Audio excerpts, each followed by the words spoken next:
The cameras in the studio blinked red, signaling the live broadcast, and the familiar hum of the View's opening music faded into the background as the hosts settled into their seats.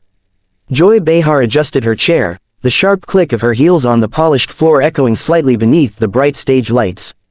Her eyes scanned the set with a mixture of anticipation and subtle impatience, the kind that always preceded her most biting remarks.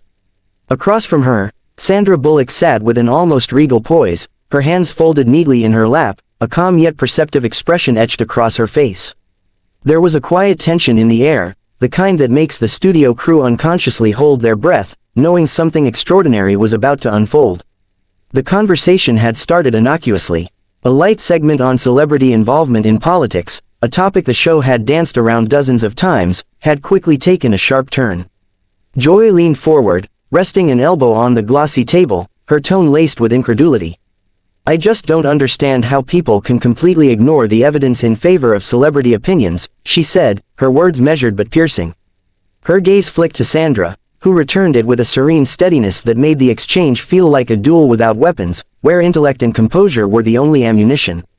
The audience, both in the studio and at home, could sense the clash building before any real argument had begun. Sandra's reply was soft yet deliberate, each word carefully weighed. "Facts are important, absolutely, but sometimes the way they are presented matters even more," she said, her voice calm, almost disarming in its neutrality. "And if the approach alienates the very people you hope to reach, the facts alone won't accomplish anything." She didn't raise her voice. She didn't need to. Every syllable landed with precision, punctuating the point like a hammer tap, subtle but undeniably effective. The studio seemed to tighten around them, the air charged with anticipation. The co-hosts exchanged fleeting glances, sensing the shifting balance of authority in the room. Even the audience, many of whom were accustomed to celebrity interviews, leaned forward, aware that a rare and intense exchange was in motion. Joy's eyes narrowed slightly, a spark of frustration igniting beneath her usual sharp wit. She tilted her head and gestured with a pointed hand, a movement that seemed to emphasize the weight of her next words. "Alienates," she said, the incredulity in her tone sharpened by the tension in the room. "Sandra, that's an oversimplification. You're reducing a complex issue to a soundbite, and it's misleading at best." Her voice rose fractionally, just enough to carry urgency without slipping into full confrontation. The energy in the studio shifted, viewers could almost feel the invisible lines of intellectual combat stretching taut across the set. Sandra leaned in slightly, her expression unchanging, her eyes reflecting a quiet focus. "I'm not simplifying, Joy. I'm observing. You have influence, yes, but influence isn't effective if it pushes people away. Logic alone isn't always persuasive, perception shapes reality, and ignoring that is risky." Her voice maintained that unshakable calm, which only seemed to intensify the storm building on Joy's side of the table. The audience reacted audibly, a collective murmur of fascination, as if sensing that this wasn't just another celebrity interview but a subtle battle of wits, where words were weapons and composure was a shield. Joy's hands moved more animatedly now, fingers tapping the table as if to punctuate her argument. Her tone sharpened, the cadence of her speech quickening. "Perception. People need the truth. They need facts, not carefully curated messaging designed to make them comfortable." Her eyes flashed, and the studio lights caught the edge of her expression, highlighting the intensity of her indignation. She leaned back momentarily, then forward again, her gestures cutting through the air like punctuation marks in a verbal duel. Sandra remained seated, unmoved, her calm presence contrasting starkly with Joy's rising agitation. The producers were silent but tense, watching the exchange unfold, aware that live television rarely offered such a volatile combination of intellect, emotion, and fame. The co-hosts shifted uneasily, some attempting to interject, but each word from Sandra seemed to preemptively neutralize any rebuttal. There was a subtle elegance in her argument, a layered logic that made it nearly impossible to interrupt without seeming abrupt or disrespectful.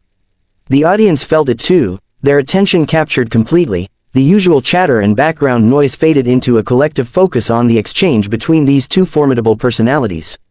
Joy's voice rose again, tempered with disbelief. "You can't just assume people will follow your logic if they're being alienated. Facts are universal, they're not negotiable." Her statement hung in the air, heavy and forceful.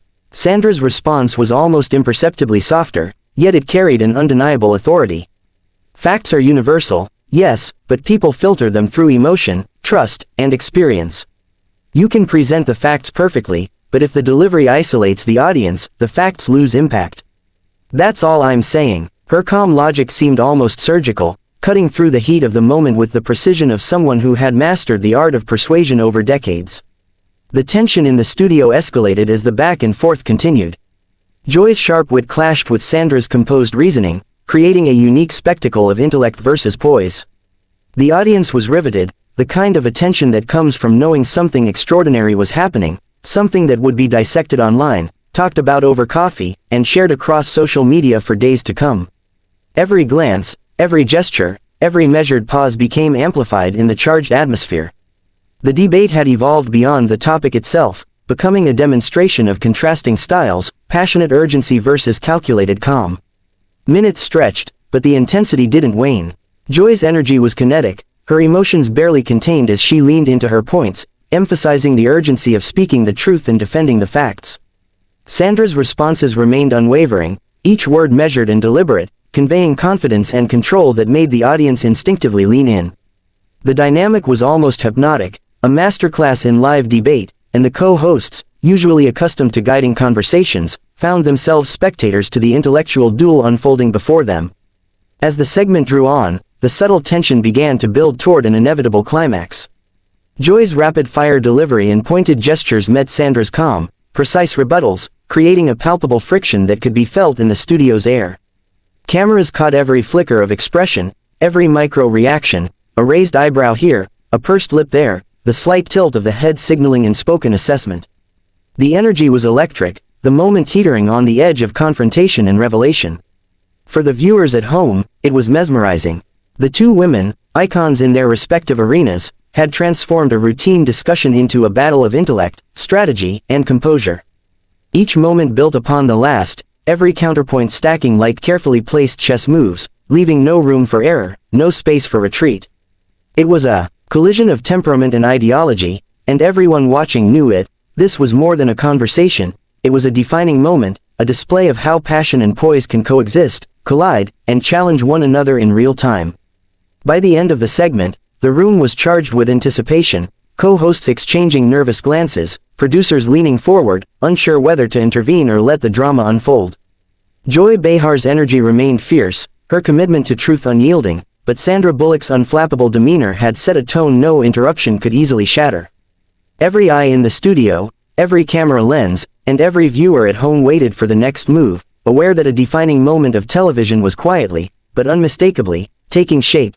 The studio fell into an almost tangible silence, the kind that seemed to hover over every person in the room like a heavy fog. Joy Behar, usually a force of energy and wit, sat frozen for a moment, her fingers tapping nervously against the polished tabletop. The bright lights reflected off her glasses, highlighting the faint lines of frustration etched across her face. The tension in the room was electric, charged with the knowledge that the debate with Sandra Bullock had reached a point of no return. Every co-host was acutely aware of it, exchanging furtive glances, their voices caught in hesitant pauses as they contemplated whether to intervene or let events unfold naturally. The camera, still rolling, captured each subtle micro-expression, broadcasting them to an audience at home that was already leaning forward in collective anticipation. Joy exhaled sharply, her shoulders rising and falling as if she were trying to release some of the building tension.